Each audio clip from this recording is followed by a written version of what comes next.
Welcome to our channel. In today's lecture, I'm going to talk about assay calculations, and I will explain these calculations with the help of an example. First, a slight introduction into the assay. It's a very important pharmaceutical test that is being done on the pharmaceutical products. Basically, assay reflects the mean active content in the production batch. What does it mean? Like if medicine or a tablet claims like it's 500 mg, then we can check either it's 500 mg or how much is the active content in that production batch with the help of assay. So I will explain some of the basics of assay as well, and we will cover the calculation part for the assay as well. So basically, how we gonna calculate the assay or the percentage assay. So I have mentioned one formula and I will explain this, and then we're gonna solve one example using this formula.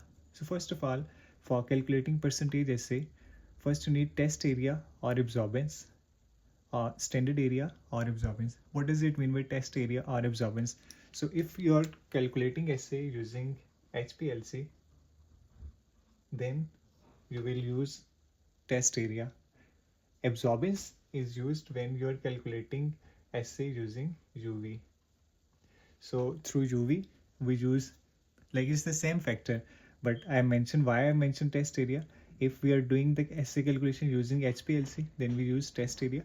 If we're doing using UV, then we use the absorbance. Same manner, we're doing standard preparation using HPLC and absorbance using UV. For the second, this is the standard dilution. Like you prepare the standard, how you're gonna dilute them, like how much of the standard you have taken, 50 mg or any standard, and how you have to dilute them. In similar manner, how the test solution is being diluted. For the third part, this is standard potency. It shows the purity of the standard, that is purity of standard.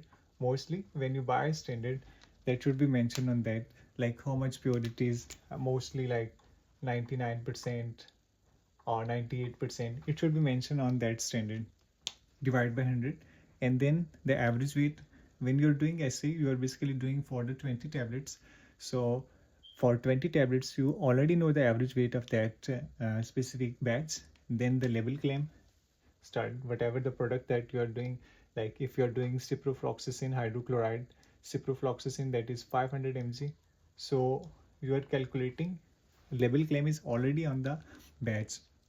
And then the factor, this factor comes with some of the medicine, like label claim is ciprofloxacin, and the salt that it contains is ciprofloxacin hydrochloride.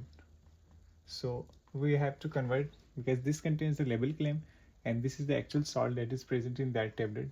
So we have to use this factor to convert this salt into that label claim, and then to calculate assay in percentage, we have to multiply it with 100. So this is how the assay calculation is being done.